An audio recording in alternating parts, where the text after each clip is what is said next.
తిరుపతి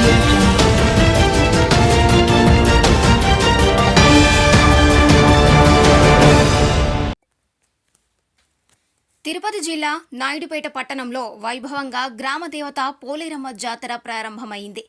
ఆలయాన్ని ప్రత్యేక పుష్పాలు, విద్యుత్ దీపాలతో శోభాయమానంగా తీర్చిదిద్దారు. జాతర సందర్భంగా సాంప్రదాయబద్ధంగా పడమటి వీధిలోని కుమ్మరిమిట్టలో విగ్రహాన్ని తయారు చేసి అత్తగారిలు అయిన శెట్టిపల్లి వారి వీధిలో అలంకరించి బేరిపేట వద్ద నుంచి ప్రత్యేక పుష్పాలతో అలంకరించిన వాహనంపై అమ్మని ఊరేగింపుగా గడియారం సెంటర్ వద్ద ఏర్పాటు చేసిన సప్పరం వద్దకు తీసుకువచ్చి ప్రతిష్ఠించి భక్తులకు దర్శన భాగ్యం కల్పించారు.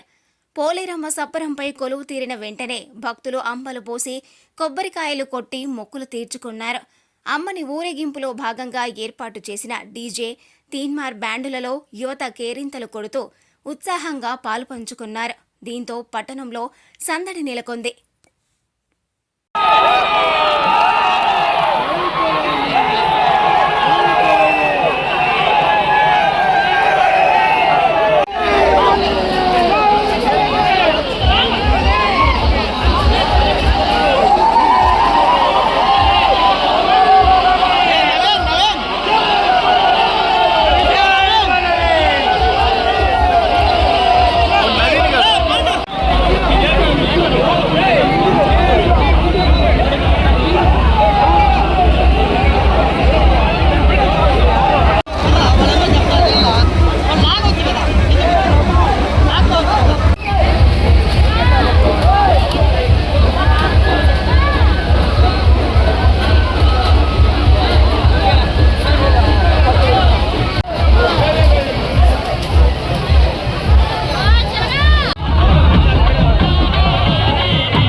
మరిన్ని న్యూస్ అప్డేట్ కోసం A3 న్యూస్ ఛానల్ని సబ్స్క్రైబ్ చేసి బెల్ ఐకాన్ను ప్రెస్ చేయండి.